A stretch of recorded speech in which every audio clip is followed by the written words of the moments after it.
Muito bom dia a todas, bom dia a todos. Eu quero agradecer o privilégio, mais uma vez, ao Antônio, essa gentileza.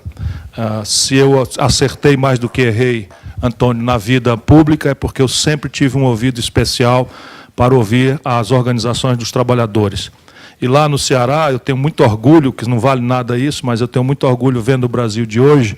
O meu governo, em 4 anos, nunca usou a polícia nenhuma única vez sequer para reprimir trabalhadores, em qualquer circunstância.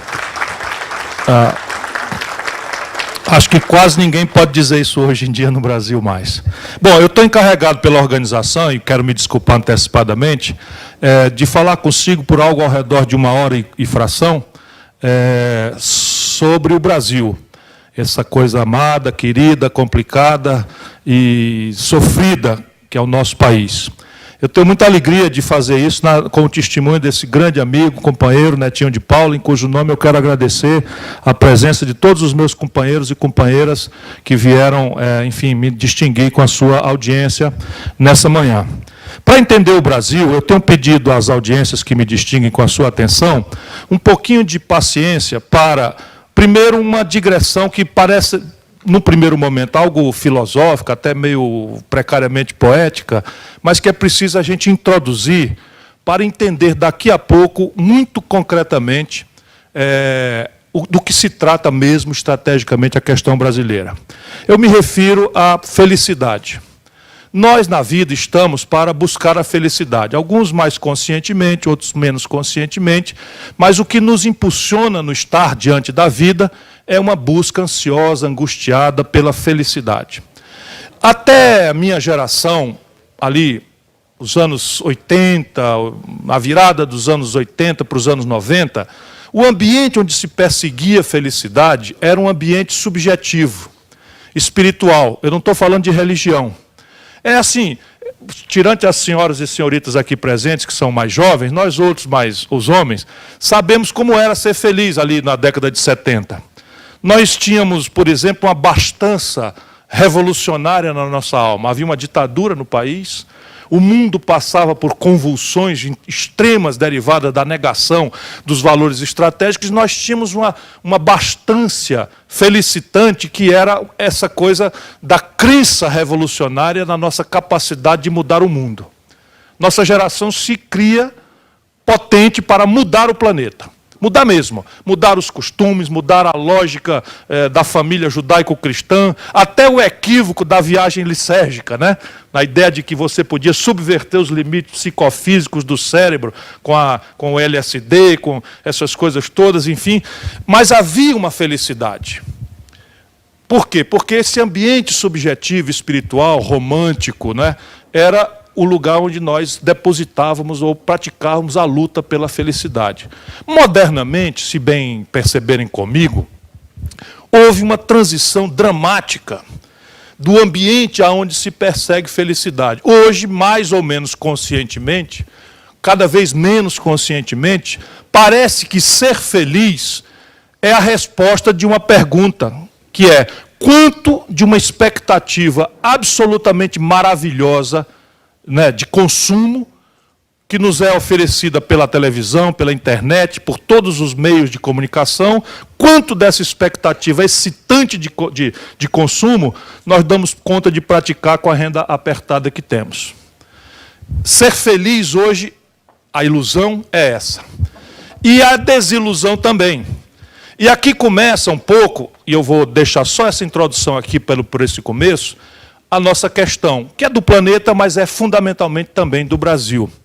A única coisa que está globalizada, realmente, a despeito de toda a massiva propaganda ideológica, a única coisa que está globalizada, de fato, é a informação.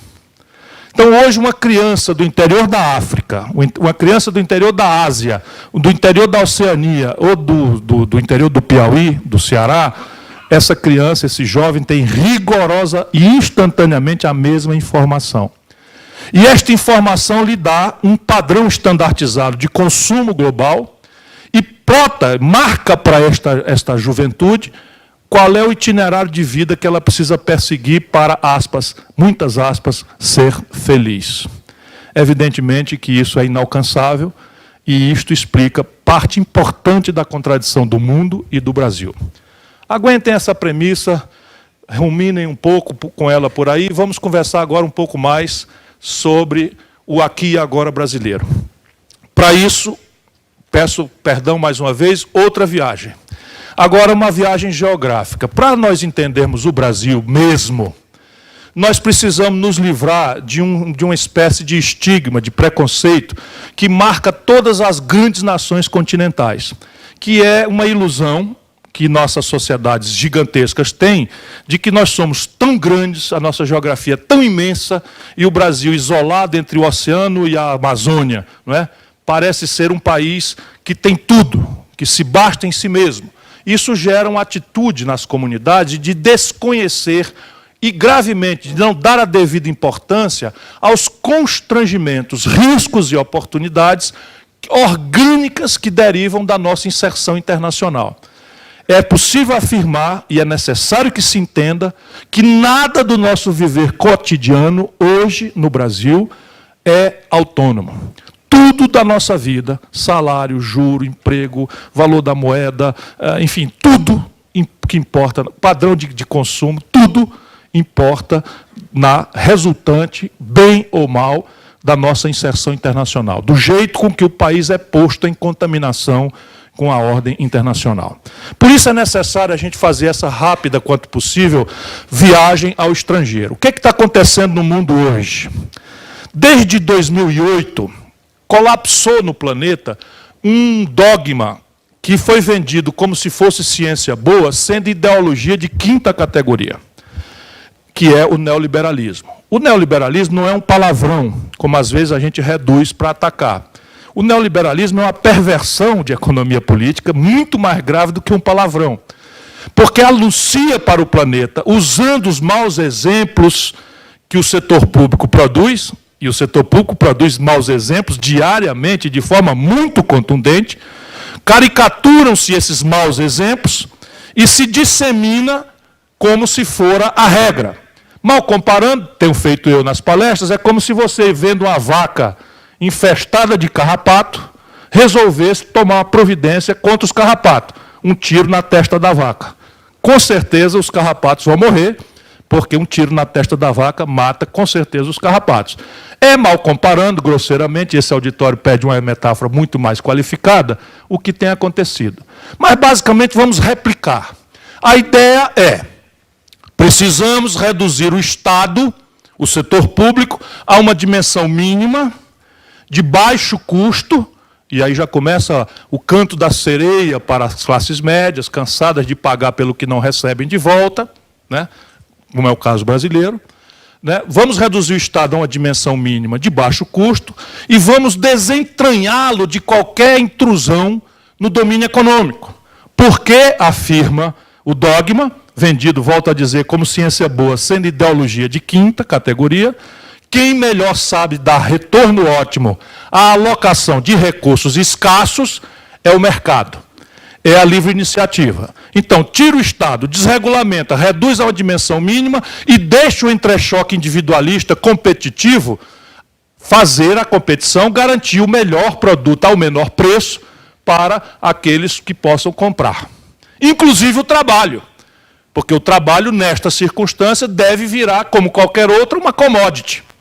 Há uma superoferta, o preço do trabalho, que é salário, cai, para que o mercado, magicamente, conserte o equilíbrio. Há uma suboferta, o preço do trabalho, que é o salário, tem a margem para crescer, independentemente de outras e quaisquer intrusões que, diz o preconceito, distorcem a sanidade, muitas aspas, do sistema. Isto hoje está desmoralizado intelectualmente já.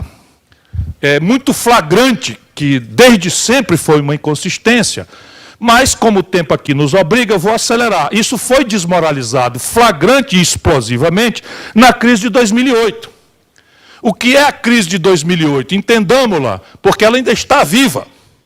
E ela tira de lá muitas lições preciosas para que a gente não faça como estamos fazendo hoje no Brasil, replicar regulações, caminhos, estratégias que estão explosivamente desmoralizadas do ponto de vista técnico, acadêmico, não ideológico. O que aconteceu em 2008? Os americanos resolveram desregular a sua economia no limite extremo e violaram uma norma ancestral dos fundadores, dos pais fundadores da América, que sempre desconfiaram bastante do poder deformador da mídia e do poder deformador do poder econômico sobre a qualidade da democracia. Então, os pais fundadores americanos, país do capitalismo, ninguém aqui vai me suspeitar que eu estou defendendo nenhum exotismo ideológico, né? Eles nunca permitiram, por exemplo, o controle monopolista da mídia. Por exemplo, uma rede de televisão lá não pode possuir um jornal. Uma televisão de Nova York não pode ter sinal simultâneo nacional na Califórnia. Isto é vigente nos Estados Unidos. Só para a gente entender que determinadas coisas satanizadas, isso aqui é um parênteses que eu estou fazendo para um assunto que nós vamos ter que tratar no futuro, mas não é o contexto de hoje. Mas, fundamentalmente, os pais fundadores da América percebiam, na sua lucidez histórica, a deformação que o poder econômico causa e nunca permitiram a concentração de bancos. Quando eu fui morar nos Estados Unidos, fui para Harvard, para a Law School de Harvard, eu tive que abrir uma conta para receber minha bolsa de estudos. E a minha conta era na Harvard Square, num lugarzinho, num banco chamado Bay Bank. O Bay Bank só funcionava em Cambridge. Se eu atravessasse o rio para Boston, o rio Charles, eu já tinha que fazer transação com o Banco de Boston, porque eles nunca aceitaram a concentração. E o que aconteceu? Na sucumbência ao dogmatismo neoliberal, desregularam. Então, o sistema financeiro hiperconcentrou-se rapidamente e as normas de prudência bancária foram todas revogadas. E aí deu-se o seguinte, lá não é um capitalismo nepotista como aqui, lá são grandes corporações e o dono, assim chamado, tem 3% das ações e nomeia o presidente. Pois bem, os executivos se remuneram por resultados apurados de curto prazo. E aí os bancos, como hoje está acontecendo ainda mais, estavam absolutamente abarrotados de dinheiro. E dinheiro em banco é como remédio em farmácia ou pão em padaria. Tem que vender. Então, o que é que fizeram os bancos? O ambiente não suporta tanta liquidez financeira. E eles começaram, então, a fragilizar a oferta de crédito para, especialmente, todos os setores, mas especialmente o crédito imobiliário. Então, pegava ali o Netinho e dizia, Netinho, eu tenho aqui um apartamento na Quinta Avenida, em Nova York, uma pichincha, valia $1 milhão 2 anos atrás, está valendo $3 milhões hoje, e você leva o apartamento agora por $2 milhões e 700 mil. Aí o Netinho, mas eu não tenho dinheiro para isso. Disse, não estou falando de dinheiro. Pega o apartamento, eu te dou 5 anos de carência, você não paga nem um centavo, e te dou 36 anos para tu pagar os 2 milhões e 700, sendo que ele valia 2 anos atrás, vale 3 hoje, quando tu for acabar de pagar, ele está valendo 12. Então leva que é bom negócio e tal, e o Netinho, onde é que eu faço? Assina aqui. Assina aqui e leva o apartamento. Evidentemente, o que aconteceu? Criou-se uma demanda por imóveis completamente artificial, o preço dos imóveis, por isso, subiu muito gravemente, muito rapidamente, e passaram-se os 5 anos, chamaram o Netinho para pagar. O Netinho, ó, eu avisei, não tenho condição de pagar, não. Aí disse, não tem condição de pagar. E assim como o Netinho, todo mundo não tem condição de pagar. Resultado, todo mundo devolveu os apartamentos. O preço dos apartamentos. Hein? Volta o Netinho para Coab. Volta o Netinho para Coab. Volta o Netinho para Coab, de onde jamais quis sair. Eu estou só fazendo uma figura aqui da compra de um apartamento, né?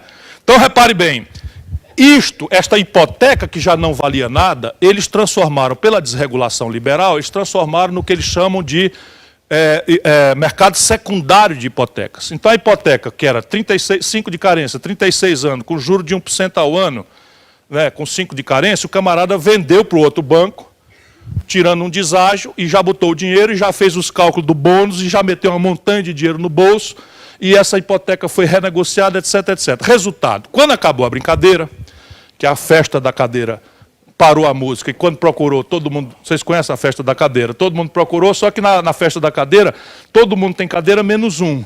Lá só tinha uma cadeira e todo mundo ficou fora da cadeira. O que aconteceu? O capitalismo global quebrou. E aí você diz assim, o capitalismo diz o quê nessas situações? O capitalismo diz assim, quem for podre que se arrebente. A concorrência saneia o ambiente e quem for podre se arrebente. Menos quando for o setor financeiro. E aí com o nosso apoio. Por quê? Porque o setor financeiro hospeda o conjunto da poupança da sociedade. Ele é a sede mega especulativa? Sim, é a sede da mega especulação. Mas ele também é o lugar onde a viúva guarda o dinheirinho dela, o pequeno empresário bota o seu pequeno capital de giro, o trabalhador bota o seu fundo de pensão, e etc, etc, etc. De maneira que se o sistema financeiro micar, quem for podre que se arrebente, como diz a norma, para os outros, né? O que mica é o conjunto da poupança da sociedade. Resultado prático, chamou-se quem para indenizar o buraco? O velho Estado que estava arrebentado, desmoralizado, diminuído, desempoderado. E isto foi uma conta superior em 4 vezes à quantidade de riquezas que foram esterilizadas na Grande Depressão de 29, que era reconhecida como a maior crise do capitalismo global. Portanto, esta é a maior crise do capitalismo global e esta é uma crise terminal, do ponto de vista conceitual, técnico. São algo ao redor de 16 trilhões de dólares, o de que nós estamos falando, de dinheiro público que foi revertido para sanear contas de mega corporações financeiras e também de mega corporações imobiliárias e também de mega corporações de seguro e também de mega corporações industriais. Como foi o caso da GM, da General Motors, que foi, aspas, pré-privatizada. Vê se pode. O nome que eles inventaram lá é pré-privatização, para não chamar pura e simplesmente estatização. Isto é o que está acontecendo no planeta hoje. E essa crise contaminou a Europa, e aí o que começa a acontecer para a gente voltar aqui para o nosso país? Quando arrebentou a economia americana e houve a necessidade dessa inversão trilionária para sanear essas contas, você desequilibrou o que já era muito gravemente desequilibrado, que são as contas norte-americanas. Ou seja, os americanos já vivem com um déficit gêmeo, que eles financiam por uma atipia, que nós precisamos entender popularmente no Brasil. O papel da liderança sindical, de novo neste momento, é ajudar o nosso povo a entender o que parece ser uma linguagem mais difícil, e é sacanagem. Vamos desculpar aqui o termo, mas a ideia de fazer isso uma linguagem difícil, inventar uns termos tipo swap, cambial, é para tirar o povo da jogada, porque na hora que a gente souber o que está acontecendo, a coisa não fica assim como está. Então, o que aconteceu? A América esfriou sua economia, dramaticamente por um conjunto de práticas de aumento de tributos, de redução de despesas para o investimento e de insegurança do próprio mercado. Chegou um momento em que o inimaginável aconteceu. Começou-se a discutir a segurança, a certeza da liquidez dos títulos americanos, que é onde se hospeda 100% da poupança global do planeta. Felizmente isso está sendo passado, está passando, mas isso chegou a acontecer. O que acontece, agora vamos ser mais rápidos, eu queria explicar essa gênese da crise, mas o que acontece se o maior mercado comprador do mundo começa a esfriar a sua condição de comprar? A economia do mundo começa a sofrer as consequências e começa a esfriar. Na Europa, isso tudo aconteceu igual, com um gravame: o euro não é o dólar. O dólar ainda é reserva de valor internacionalmente transacionável. O Brasil compra uma picanha do Uruguai, nossa moeda é o real, a moeda do Uruguai é o peso, e a gente paga os uruguaios em dólar. Por quê? Porque o dólar é a única reserva de valor que o mundo ainda tem. A China tem quase 4 trilhões de dólares de reserva. Onde é que estão as reservas cambiais da China? No dólar. O Brasil tem 370 bilhões de dólares de reservas nominais, depois eu explico porque eu estou botando esses nominais no lugar, hospedado aonde? Título do Tesouro Americano, dólar. Portanto, a Europa não tem, vamos dizer, a maleabilidade que o dólar permite aos americanos. Os americanos pintam um papel de verde e se financiam.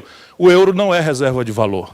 Então a crise na Europa é igual, desequilíbrios absolutamente monstruosos, basicamente causados, de novo, por esta molecagem, que é a sanção estatal de passivos privados na contramão da retórica liberal, que desmontou o Estado europeu, que desmontou os mecanismos de regulação, de intervenção, enfim, do Estado europeu. O próprio Banco Central Europeu não tem potência para, por exemplo, intervir nas questões de domínio fiscal ou de dívida da Grécia, da Irlanda, de Portugal, da Itália, para bem dizer, de ninguém. E a Europa, então, que é o segundo maior mercado comprador do mundo, está atolada numa crise muito pior do que a americana, porque não tem o dólar como válvula de escape. E ela é o segundo maior mercado comprador do mundo. O que vai acontecendo agravosamente com a economia global se o primeiro mercado comprador esfria, o segundo mercado comprador esfria e não tem alternativa, com o maior mercado vendedor do mundo, que é a China? Se não tem quem compre, o maior mercado vendedor do mundo, que é a China, não tem como vender. A China, que nunca caiu na esparrela neoliberal, tem uma economia coordenada, planificada, com mecanismos, enfim, não estou falando para a gente imitar nada, estou só dizendo que lá a crise tomou a seguinte característica: eles estavam crescendo há 20 anos, uma média de 12% a 14% ao ano, e eles perceberam esses influxos externos hostis e se replanejaram, quanto possível, para que a crise lá tivesse contornos menos dramáticos. E o contorno menos dramático da China é cair de um crescimento de 14%, 12% ao ano para 6,5%. Então a China, este ano, está crescendo 6,5%. Para o Brasil, que vai cair 3%, vocês imaginam o extraordinário que é crescer 6,5% numa época dessa. Porém, para quem crescia 14%, cair para 6%, é o maior mercado vendedor do mundo, indo pela metade a sua dinâmica econômica. E aí vem o nosso querido Brasil. O que acontece com o país que tem por maior mercado comprador dele no mundo a China, que desacelera dramaticamente, que tem como segundo maior mercado comprador dele a América do Norte, que desacelerou, embora esteja moderadamente voltando, o terceiro maior mercado comprador, o Mercosul, e o quarto maior mercado comprador, a Europa. Nós tomamos uma bela de uma pancada, hein? Pois é, vamos às concretudes da questão, inclusive para a gente entender realmente algumas das questões que a molecagem... Desculpe, as pessoas dizem que eu sou meio áspero e tal, mas a gente tem que botar a palavra no lugar que ela cabe. Eu vou mostrar para vocês aqui o que ninguém na nossa grande imprensa faz porque está com o rabo preso, né? São coisas práticas e ninguém precisa acreditar em mim. Vai pesquisar, olha no Google. Não está escondido, não. É uma obviedade. O que acontece? Eu estou trabalhando na Companhia Siderúrgica Nacional. Trabalho lá na Companhia Siderúrgica Nacional e nós vendíamos uma tonelada de minério de ferro há 12 meses atrás por $180, meu campeão. Estamos vendendo hoje a $55 a mesma tonelada de minério de ferro. Porque a demanda caiu brutalmente, o preço do minério de ferro. Repare bem, nós vendíamos uma tonelada de minério de ferro por $180. Nós, a Vale do Rio Doce, o Gerdau, etc. Nós estamos vendendo hoje a $54, $55 a mesma tonelada de minério de ferro, um aninho depois. E agora vamos para o que interessa, porque não é o meu balanço da CSN, interessa a Petrobras. Há um ano atrás, a Petrobras, da mesma dimensão do minério de ferro, a Petrobras vendia um barril de petróleo a quase $100 no estrangeiro. Nós vendemos um barril de pólvora. Está precisando. Está precisando. Não vender, usar. Opa, brincadeira, eu sou da paz. Nós vendemos um barril de petróleo ontem a $43. E isto é que ferrou a Petrobras. O que ferrou a Petrobras não foi essa roubalheira mal cheirosa, intolerável, horrorosa, inadmissível, tanto mais feita por gente que tinha compromisso moral com os valores da esquerda, do progressismo e com os valores populares. Portanto, fique muito claro, a canalice que assaltou a Petrobras era absolutamente intolerável. E uma boa e severa cadeia é o prêmio de quem fez isso. Porém, não vamos cair na esparrela. Não foi porque a Petrobras é estatal. Não foi, a Volkswagen acabou de demitir o presidente internacional dela porque estava fraudando os mecanismos de controle. Isso é da vida humana e por isso que existe norma penal e cadeia e juiz. A Petrobras perdeu condição de competitividade global, valor patrimonial, porque todas as petroleiras do planeta perderam na mesma proporção. Na mesma. Exxon, Texaco, Chevron, Saudi Aramco, todas elas perderam igual. Por quê? Porque o petróleo caiu de 100 para 43 dólares. E no nosso caso, mais gravoso ainda, porque o petróleo que nós temos tradição de prospectar e explorar, nos custa ao redor de 10 a 12 dólares, impostos inclusive por barril. Portanto, a 50, a 60, a 43 ainda vale um bom negócio, mas o pré-sal não.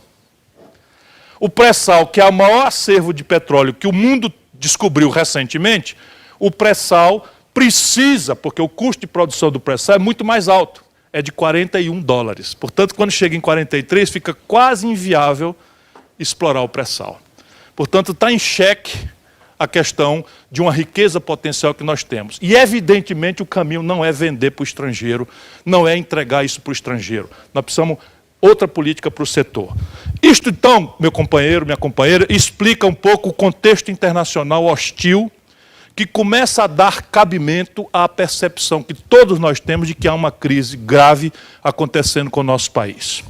Então, perguntaria, quer dizer que o problema é de fora para dentro? Não. Eu estou só dizendo que nós temos um big problema, um problema gravíssimo, cujo contexto internacional é este. Muito hostil. Aqui estão os números que eu lhes dei, né? O Brasil começa a sofrer por conta do constrangimento internacional. Aqui dentro, nós temos um problema grave de natureza econômica, técnica e política. E ele tem também números. Vamos lá pelos números, depois a gente, se tiver tempo, explora as causas e as possíveis saídas. O Brasil tem uma matriz de baixíssimo nível de formação bruta de capital. Eita, que agora aloprei, né? Os economistas chamam formação bruta de capital o dinheiro que sobra entre o que a gente produz e o que a gente consome. Ou seja, o dinheiro que sobra para a gente investir. Então, na sua casa, você ganha 10, gasta 7, paga 2 de dívida, dá 9, sobra 1 de formação bruta de capital, vamos dizer assim, de taxa de investimento. A formação bruta de capital no Brasil é tradicionalmente muito baixa. Nós somos um país que não se ocupa, historicamente, de construir uma estrutura de poupança para o investimento. No setor público, e isso acaba drenando a pouca poupança do setor privado, também para financiar o desequilíbrio do setor público. Nós precisamos dominar esse assunto porque ele é popular, ele tem a ver com os constrangimentos que vocês, que vão agora ao embate da rodada de negociação, vocês vão encontrar, nem sempre lucidamente, um patrão, né, dizendo assim, meu irmão, a formação bruta de capital é muito baixa, mas se vocês tiverem esse equipamento, vocês vão compreender a margem, e a de vocês, do setor de vocês, é boa. Na contramão de tudo, no setor de vocês a margem é boa. Porque daqui a pouco eu explico, a crise não se abate por igual por todos os setores. E o setor de TI, pouco importa a crise, está bombando. E tem que bombar, porque é um setor que precisa de reciclagem permanente, é um setor que precisa de expansão permanente, é um setor, enfim. Então, essa crise abate tudo, mas em alguns setores menos do que outros, né? Então, repare bem, neste ponto, a formação bruta de capital, o Brasil tem uma posição crítica sob o ponto de vista global. Nós já chegamos, no melhor hipótese, no melhor momento do governo Lula, final do primeiro governo Lula, nós chegamos a algo ao redor de 16% do PIB, o que sobrou entre o que a gente produziu e o que a gente comeu. Tradicionalmente, nós estamos aí em 13%, que foi quanto o Fernando Henrique deixou. A Dilma pegou em 16%, 17%, já derrubou para 14%. Então, isto, 14%, não é suficiente para o conjunto de investimentos essenciais, críticos que o país tem.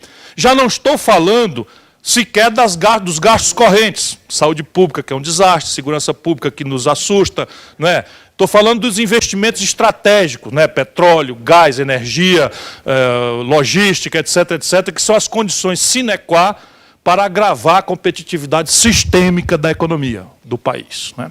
E do investimento ele mesmo, né? Nas empresas, na formação bruta de bens de capital, etc., etc., etc. O que acontece isso na prática? O Brasil tem se apresentado há anos com um desequilíbrio nas suas contas externas. Você vai me advertindo aí do tempo, porque eu estou me apaixonando pelo auditório. Aí eu fico me apaixonando pelo auditório, é um perigo. Eu ando para cá, todo mundo mostra a cabeça para cá. Eu olho para cá, porque eu fico só fazendo isso para ver se o negado está dormindo, para ver se... Né? Então, repare bem, nós temos há anos um desequilíbrio nas contas do Brasil com o estrangeiro. Isso a grande imprensa não chama atenção. Chama-se déficit em transações correntes. Porque a gente chama muita atenção da balança comercial. Né? O que é que o Brasil vende para o estrangeiro, o que é que o Brasil compra do estrangeiro. Mas este é só um elemento da balança, do balanço de pagamentos. Por quê? Porque nós mandamos turista para fora, recebemos turista cá. Nós pagamos seguro, porque destruímos a estrutura de resseguros do Brasil. Nós pagamos frete, sabe quanto? 13 bilhões de dólares. Porque destruímos a nossa marinha mercante. Hoje, 100% do minério de ferro que a CSN manda para a China são por afretamentos com armadores internacionais. Nós não temos navio, a não ser a Vale do Rio Doce, meia dúzia de navios, ninguém tem mais navio, porque o Brasil destruiu. Então, nós pagamos em dólar 13 bilhões. Nós descuidamos da ciência e tecnologia. Agora vai melhorar, porque a nossa presidente nomeou o dono do restaurante A Barganha, restaurante Aquilo de Duque de Caxias, para o nosso ministro da ciência e tecnologia. Né, vai tudo melhorar. O Brasil tem hoje 12 bilhões de dólares de conta de royalty, que é o que nós pagamos para usar a inteligência dos outros, porque não aplicamos, não investimos, não fazemos sequer engenharia reversa em patentes vencidas no nosso país. Esse conjunto de contas, seguro, juro, frete, royalty, enfim, turismo, etc., essas contas todas, ou seja, tudo que o Brasil tem que pagar para o estrangeiro em dólar, e tudo que o estrangeiro paga para nós em dólar, o nome disso são transações correntes. O Brasil tem um buraco de 100 bilhões de dólares no ano. Aí começa a gente a entender por onde, de novo, a questão da interação internacional entra para a nossa vida prática. Aqui eu quero um tempinho de vocês, porque agora vocês precisam dominar esse assunto, porque está acontecendo o filme agora de novo. Quando você tem, no mercado da 23, acolá, no mercado central de São Paulo, muita banana e pouca gente querendo ou podendo comprar banana, o que é que o preço da banana sofre? Não, se tiver muita gente, eu disse muito ou pouca? Então, se tiver muita gente querendo comprar e podendo comprar, o preço da banana sobe. Se, ao contrário, para a gente ser bem pedagógico, houver muita banana e pouca gente querendo e podendo comprar, o que acontece com o preço da banana? Cai. Câmbio é igual. Por mais que os economistas queiram disfarçar do povão, os jornais não deixar o povão entender, câmbio é uma commodity, igualzinha a qualquer outra. Se tiver uma grande demanda por dólar e pouco dólar, o que acontece com o preço do dólar em real? Sobe. Esse é o filme que nós estamos assistindo. Nós temos um desequilíbrio nas transações do Brasil com o estrangeiro de 100 mastodônticos bilhões de dólares. Portanto, a demanda por dólar no Brasil é muito grande. E a oferta escassa. Então, o preço do dólar em real, que é a taxa de câmbio, sobe. E aqui começa a gente a precisar entender uma questão que é dramaticamente popular. Quando o câmbio sobe, o que é que nós estamos fazendo na prática? Nós estamos fazendo um ajuste selvagem, não político, despolitizado, irracional, de todo o patamar de distribuição de renda, portanto, do perfil de consumo da população. Ficou difícil de entender? Vai ficar fácil. Vamos lá. 86% da química fina dos nossos remédios, 86% dos nossos pozinhos, dos líquidos que a gente compra por menino, para a gente mesmo, para dor de barriga, etc., 86% são importados, portanto, pagos em dólar. Se eu preciso de mais real para pagar o mesmo dólar, o que acontece com o preço do remédio? Sobe. A passagem de ônibus é uma variável praticamente direta do diesel, do óleo diesel. Tem outras variáveis, mas o diesel é o principal vetor. O diesel é petróleo. O petróleo é cotação internacional, embora o Brasil possa artificializar a gestão disso por conta da Petrobras. Né? Nós temos aqui, então, que se sobe o câmbio, sobe o preço do diesel, tende a subir o preço da passagem. Aí você diz, mas pobre não transaciona com câmbio. Perfeitamente, mas come pão. E quando escapa, domingo vai dar uma pizzazinha com os meninos. Pizza e pão é trigo. O Brasil não produz trigo, importamos praticamente todo o trigo do estrangeiro, dólar. Se eu preciso de mais real para pagar o mesmo dólar, o mesmo trigo, a pizza vai subir. Isto é a razão da inflação que nós estamos assistindo no Brasil. E somente isto. Aí você diz, mas somente isto? E a energia elétrica tem a ver com câmbio? Tem. Vou explicar por quê. Essa molecagem, até eu tenho uma certa culpa. Lá atrás, quando nós estávamos preparando o real, nós precisávamos restaurar o fluxo de investimento direto estrangeiro no Brasil, que estava rompido por conta da moratória do Funaro. O tempo é crítico, né? A gente esquece, o Brasil não tem tido o direito de conhecer pedagogicamente sua própria história. Pois bem, quando nós fizemos o real, é importante que vocês saibam, nós fizemos o real, o Brasil no chão.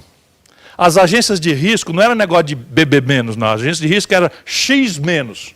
Era o último rating que podia haver no planeta, porque o Brasil tinha dado pura e simplesmente o calote na dívida externa. Coisa que nunca tinha sido feita, nem antes nem depois. E nós fizemos o real nesta ambiência. Eu, ministro, tive um cacete com Larry Summers, com um grande escroto, secretário do Tesouro americano, numa reunião do Fundo Monetário Internacional. Eles violentamente contra o Plano Real. Sintomaticamente, eles violentamente contra o Plano Real. Porque na medida que nós fizemos o real, nós encerramos o imposto inflacionário que servava os bancos, que é a que eles de fato defendem. Concretamente. Ou seja, no câmbio, nós temos essa questão da transmissão direta e nos preços administrados pelo governo, por conta dessa circunstância, nós criamos um conjunto de índices para fazer o real. A maior parte desses índices, mas especialmente o IGPM, é um índice que os economistas montaram para capturar a desvalorização do câmbio. Que aí um estrangeiro que quisesse vir investir no Brasil, naquela data, não entendia como é que a gente tinha uma inflação de 80% no mês. Ele não compreendia isso, não sabia o que diabo era correção monetária, porque só o Brasil tinha esta maluquice. Então nós criamos um índice, lá atrás, com a intenção exclusiva de restaurar o fluxo de investimento direto estrangeiro no Brasil, cujo índice o técnico americano entende, um técnico europeu, o japonês entende, que é o seguinte, qualquer inflação que houver, não vai ter mais. Vocês não estão acreditando? Então está aqui, se houver qualquer uma, esse índice aqui vai capturar na moeda de conversão internacional, no dólar, e a gente reajusta os preços, as tarifas, de onde vocês estiverem, por esse índice, que é o IGPM. O que é que acontece? O senhor Fernando Henrique transforma isso em coisa definitiva e introduz o IGPM como o índice de correção das empresas que iam ser privatizadas. Uma espécie de dolarização das tarifas de energia elétrica, de telefonia e outras que tais. Então hoje você tem o seguinte, o câmbio estoura, o IGPM apanha e você reajusta a tarifa de energia. Essa não é sensível a câmbio. Não é como o trigo, que a gente compra de fora e tem que pagar em dólar. Não é como a química fina, que a gente compra de fora. A nossa energia é basicamente de base hidráulica, 100% nacional brasileira, o componente importado na geração é quase nenhum, o componente importado na transmissão é quase nenhum, e o componente importado na distribuição é nenhum. Então não há nenhuma razão para você transmitir a desvalorização cambial para a tarifa de energia. E nós simplesmente replicamos isso no governo Lula, governo Dilma, porque não tivemos coragem de mexer nesse assunto. E a energia foi reajustada em São Paulo em 70% nos últimos 6 meses. 70%. Vai olhar qual é a desvalorização do câmbio no período? 70%. Pensa que é coincidência? Não é. É mamata. Né? E aqui estão as pistas por onde a gente pode ir consertando o país. Então você tem esse problema. Aí quando você apresenta esse problema, que de novo vem de uma interação de fora, você tem aqui no Brasil montado uma armadilha. Vou tirar o paletó que eu estou esquentando o sangue aqui.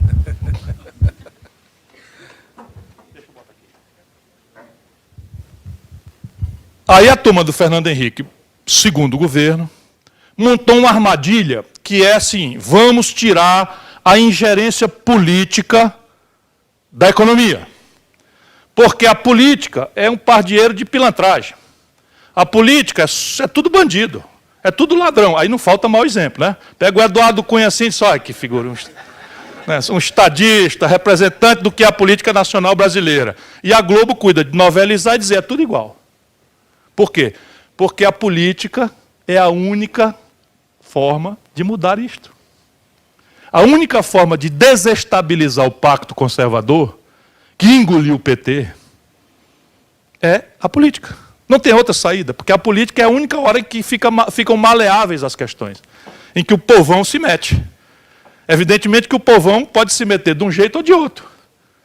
E se você interditar o debate e estabelecer que a política é só uma novela moral, moralista, né, de nós contra eles, de preto contra branco, de nordestino contra paulista, você vai reduzindo a política, O que acontece na cabeça do povo, e especialmente dos jovens? Nesse lugar não vou me meter. Como o poder não se compraz com o vácuo, né? A juventude, a população trabalhadora, gente boa, que é a maioria, não se mete na política e o poder não tem vácuo, pronto, está aí. Você entender como é que uma figura picareta, desde sempre, como esse Eduardo Cunha, vira terceiro na linha de sucessão. Terceiro na linha de sucessão do país. E capitão do golpe. Capitão do golpe com discurso moralista. Vamos derrubar essa Dilma porque o escândalo, disse ontem de novo, o maior escândalo do planeta, essa Dilma aí. Então. É um negócio de cinema, não é, meu patrão? Eu estou ficando velho, ou não? Eu fico impressionado. Assim, porra, antigamente o picareta escapulia para a sombra, né? Fazia ali a tramóia dele escondidinha, agora o cabo disse, essa Dilma aí, ó. Vou fazer uma empicha dela. Empicha meus ovos, de um cabo lá de Sobral, no meu conterrâneo. Foi ele que disse, foi eu não. Repare bem, aí armaram a armadilha para essa coisa que eu vinha contando para vocês, que é tira a política do jogo. Então, como é que tira a política do jogo? Ora, vamos criar aqui um piloto automático que, dada certa circunstância, protege o que tem que ser protegido, que são os interesses orgânicos da plutocracia brasileira, que é esse grupo de ricos, endinheirados, que são 10 mil famílias e 20 bancos. 20 bancos, 10 mil famílias. 5 famílias controlam a mídia, 5 famílias controlam a mídia, dita nacional, e o que tem que ser preservado é o rentismo, é a margem para a especulação financeira. Mas assim, é alguma retórica do PSOL? Não. O PSOL ouve o galo cantar, não sabe direito aonde. Eu sou obrigado a saber onde é que o galo está cantando direitinho. Né? Vou explicar para vocês. Não, o pessoal lá do bom da coisa. Teve coragem de assinar o pedido de afastamento do Eduardo Cunha. Pelo menos isso. Né? O meu partido não assinou ainda, mas vai assinar, tenho certeza. Pode rir. Mas pode rir muito. Então vamos lá. O câmbio fez a desarrumação, aí os preços relativos aos importados todos sobem, vem para a inflação, os índices criados para dolarizar as tarifas públicas capturam a valorização do dólar, aumenta as tarifas de água, luz, gás, telefone, etc, aqui e tal, aí apresenta a sua inflação. Neste instante, eu chamo o piloto automático. Política fora. Não tem discussão de política. Como se isso fosse possível. Política fora quer dizer o quê? Nós vamos botar a economia enganchada em 3 remédios que são automáticos. Primeiro remédio, aqui se chama meta de inflação. Na literatura chama-se inflation target. Não é praticado, meus companheiros, minhas companheiras, em nenhuma economia organizada que eu conheço do planeta. O Google está aí para me desmentir. Inflation target, meta de inflação, quer dizer o seguinte, eu digo este ano, qual vai ser a inflação do ano que vem e do outro ano, e dou uma banda de flutuação para essa inflação, e digo, pura e simplesmente, é uma variável, que esta é a meta que o governo vai perseguir, qualquer que seja o custo. Ou seja, todas as outras variáveis macroeconômicas, ou seja, preço, juro, salário, tarifa, taxa de crescimento, proporção do salário na renda nacional, tudo isso é subproduto de uma variável que eu tabelo ex ante. A quem interessa o tabelamento ex ante, 2 anos, 1 ano, de uma variável macroeconômica doentia, inflação boa, inflação zero. Mas a quem interessa? A nós outros? Ao conjunto do povo trabalhador, a quem produz? Ao empresariado industrial? Não, só um grupo. É aquele que precisa dizer com antecedência que vai ganhar acima da inflação o juro real. 5 famílias na mídia, 20 bancos, 10 mil famílias que têm rentismo, que têm excedente financeiro aplicado nos bancos. E o governo pagando, tá certo? Primeira variável, então, inflation target. Volto a dizer, nenhuma economia organizada do planeta pratica esta metodologia de enfrentamento da inflação. Por exemplo, o Fed norte-americano, o mandato do Fed, que é o Banco Central Americano, é perseguir a menor inflação a pleno emprego. Aí você tem uma contradição. O pleno emprego pressiona preço. Então você tem que perseguir a menor inflação, porém, sem comprometer o emprego. Aí é uma engenharia complicada de perseguir. É que nem o ministro da Educação. Vai lá educar o povo sem dinheiro.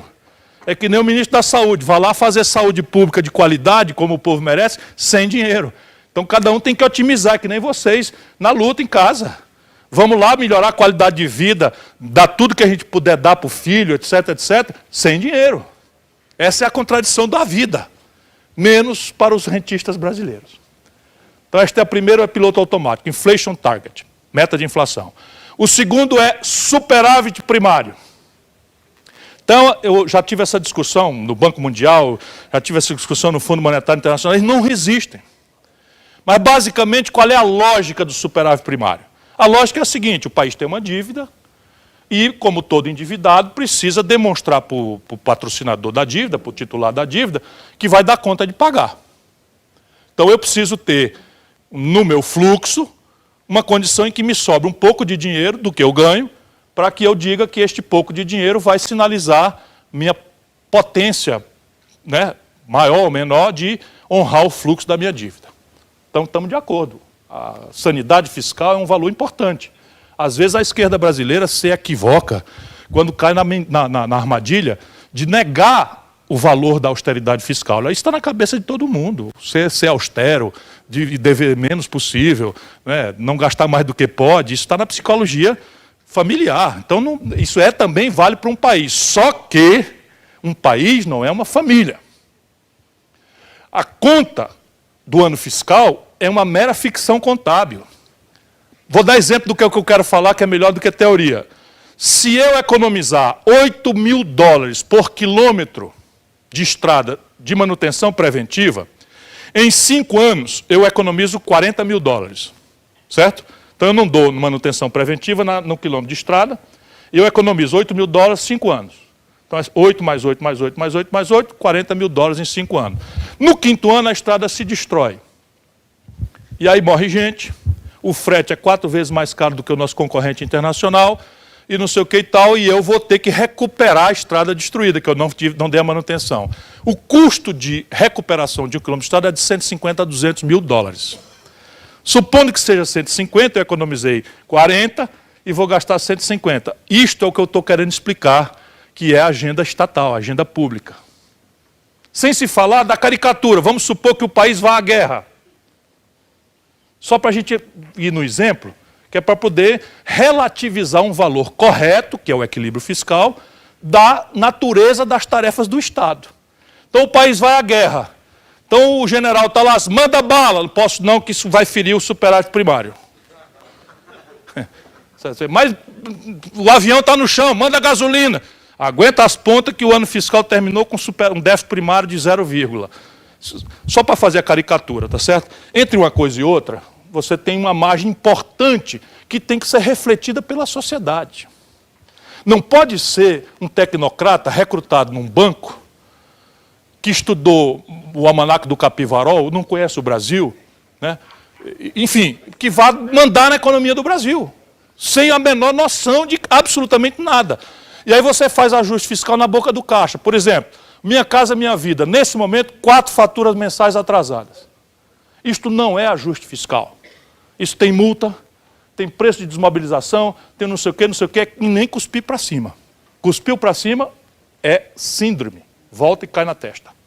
Que é o que está acontecendo com o nosso país hoje, né?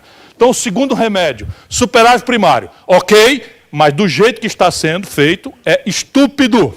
Vou dar um exemplo para vocês. O Estado de São Paulo consegue, com o Banco Mundial, um crédito de US$ 1 bilhão para fazer, em regime de urgência, umas obras complementares para o sistema Cantareira, de maneira que não falte água na imensa cidade de São Paulo. Este crédito vem com 5 anos de carência, 20 anos para pagar, taxa de juro Prime ou LIBOR, e tem um aval da União contra uma garantia de retenção de repasses federais correntes para o Estado de São Paulo. Me diz uma coisa, é para tomar esse dinheiro ou não é? Do jeito que o Brasil está hoje, simplesmente a política é não, não pode, porque nós temos déficit primário e a proporção dívida versus PIB está crescendo e a gente agora não pode tomar dinheiro emprestado. Repare bem, a União Federal avaliza e não vai pagar um centavo, porque ela tem como garantia retenção das receitas correntes transferidas para São Paulo. Corresponde a uma necessidade crítica da nossa cidade da América Latina, São Paulo, para fazer um sistema de água, de abastecimento de água, que é literalmente vital para a sociedade e que tem um prazo de 5 mais 20, com custo absolutamente abaixo do custo brasileiro, que era para você tomar e botar no juro brasileiro, dá para fazer 50 vezes a mesma coisa. Enfim, e eles estão contabilizando como não pode. Então, isto aqui, o valor é correto, mas a forma de apurar é tosca.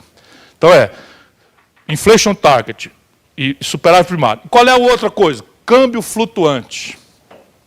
O câmbio flutuante é o quê? É deixar esse preço relativo... Vou explicar, estou terminando, viu? Estou terminando. Quando a gente foi fazer o real, nós tínhamos a experiência lá atrás do cruzado 1, cruzado 12, cruzado 14, não sei o quê. Tá, os cruzados eram igual a hora do espanto, né? Vai chegar no 20. Né? Quando a gente foi fazer, nós descobrimos uma coisa. Não adiantava a gente tabelar e congelar preço. Por quê? Pega uma roupa. A roupa lá, há um mês atrás, a roupa era fio de algodão. Era algodão. Depois virou fio de algodão. Depois virou pano. Depois virou costura. Depois virou moda. Então, quando a gente congelava, no dia 15, o fio do algodão tinha sido atualizado. O algodão tinha sido atualizado 15 dias atrás. O pano tinha sido atualizado ontem. E a confecção estava com um mês defasado. Então, quando eu congelava aqui, todas essas cadeias produtivas compensavam fazer e essa aqui quebrava. E eu desabastecia o país, etc, etc. Nós descobrimos que existia um preço relativo, que eu já expliquei para vocês, que se a gente controlasse, ele tinha influência sobre todos os outros, que é o câmbio. Porque o câmbio manda no remédio, manda enfim. Então, partimos para controlar o câmbio. Então, nós manipulamos o câmbio. Você faz isso jogando no mercado de spot, mas, enfim, não cabe aqui explicar, se alguém quiser curiosidade eu explico. Mas é muito fácil, há um certo tempo. E eles querem deixar, então, o câmbio, depois que o Fernando Henrique manipulou o câmbio para ganhar a reeleição, e papocou o mesmo filme em 99, em janeiro, né, eles quiseram acabar com o próprio remédio que usaram, então criaram o câmbio flutuante. O câmbio flutuante é o quê? Faltou dólar, o câmbio sobe. Sobrou dólar, o câmbio desce. Só que isso introduz uma variável que meia dúzia, não é mais do que isso, de especuladores, fazem o jogo contra o governo. E vou terminar dando a última mamata de hoje. Quem leu algum texto meu, escrevia na Carta Capital, viu eu anunciando que o câmbio ia estourar. Por quê? Porque tinha um déficit gigantesco, a eleição ia passar, o filme eu já conheço, o câmbio ia se desvalorizar porque tem margem para o governo controlar. O mercado inteiro, se eu, um baboca, sabia, quanto mais o mercado, que é profissional de acompanhar isso. O mercado inteiro sabia. E o mercado inteiro começou a especular contra o real e o governo dizer, pode ficar que o câmbio vai ficar em 2,70. Mas e se der 4, eu pago. Mas, rapaz, isso não vai dar certo. Vai dar 2,70? Não, vai dar 4. Não, eu pago. Sabe quanto é que o governo brasileiro deu para 20 especuladores durante os últimos 6 meses? Dinheiro de vocês, meu, nosso, que está faltando para tudo, 112 bilhões de reais.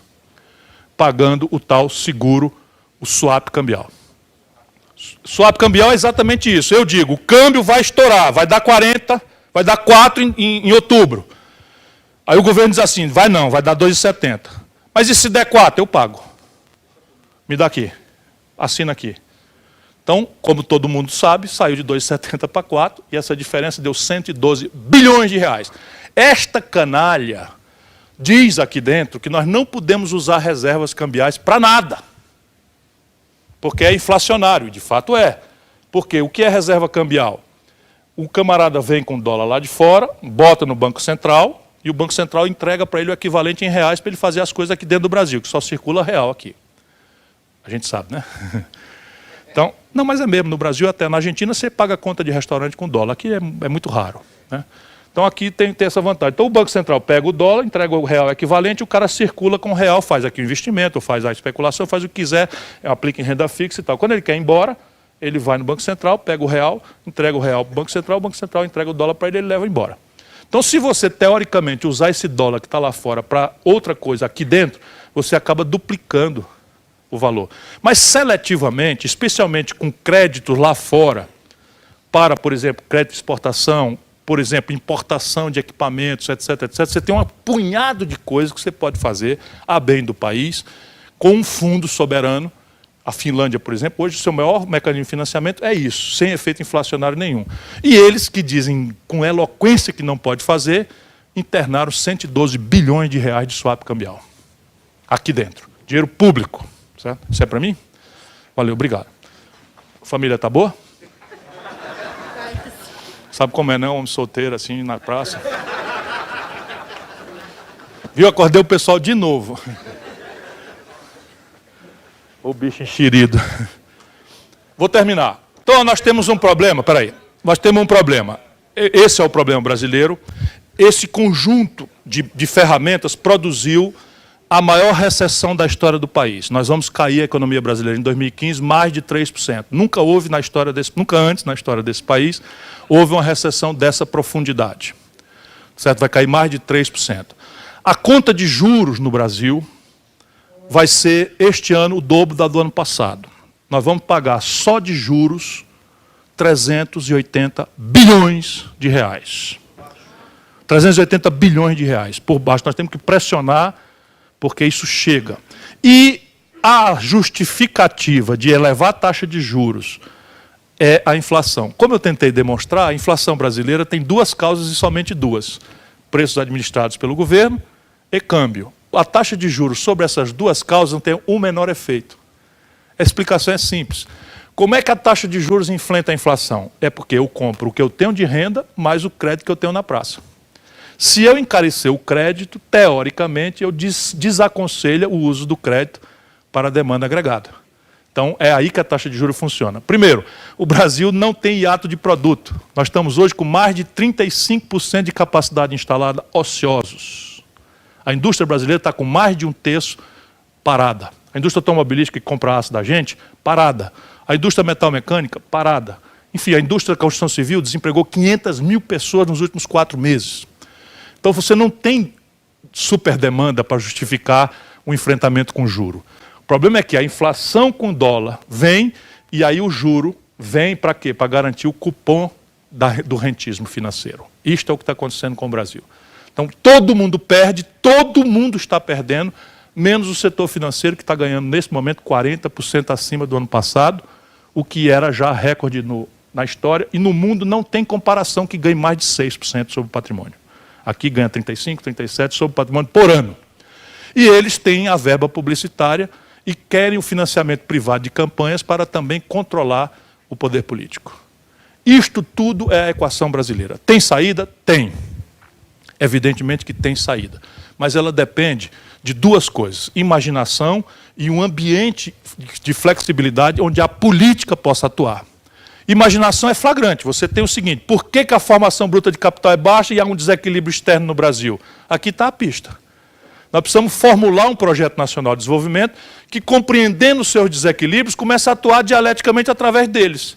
Então, onde é que começa o desequilíbrio da conta do Brasil e a formação bruta de capital? Ora, a formação bruta de capital de uma nação não é obra fatalista do acaso. É consequência de arranjos institucionais que a política, e só ela faz ou deixa de fazer. Faz bem feito ou faz mal feito. No caso brasileiro é flagrante, vou ser telegráfico agora. O Brasil tem um sistema previdenciário que foi montado quando a relação de trabalho, a folha de pagamento, era intensa de mão de obra, intensiva de mão de obra. Estou falando basicamente da indústria, não de serviços, né? Era intensivamente. Então nós tínhamos 6 pessoas ocupadas para pagar uma aposentadoria com expectativa de vida de 58 anos, quando esse sistema foi criado. Hoje nós temos 1,7 trabalhador com carteira assinada para pagar uma aposentadoria de um cidadão que tem expectativa de vida de 73 anos. Esse sistema morreu. E ele é um problema, porque a transição trava a reflexão do assunto. Esqueça a transição, vamos entender o problema. O problema é que nós precisamos criar um regime em que a lógica de incidência não seja mais a folha de pagamento, seja o robô, seja a automação, né? E isso que deve ser, não hostilizar a relação de trabalho, a formalização do trabalho, etc, etc. E você tem que criar um regime que o mundo inteiro já está fazendo, de capitalização sob controle das classes trabalhadoras, que é você, ao invés de pegar da mão para a boca, cobra e paga, que não vai dar certo, nós estamos envelhecendo, nós temos 15 anos para resolver isso, senão não vai dar certo, que é um dos problemas dramáticos da Europa. Você tem que criar um regime que você cobra, aplica e, associando-se ao investimento produtivo, extraia o excedente para pagar com decência as aposentadorias e pensões, etc, etc, da sociedade brasileira. Um sistema tributário brasileiro é regressivo. Ele cobra mais de quem pode pagar menos e menos de quem pode pagar mais.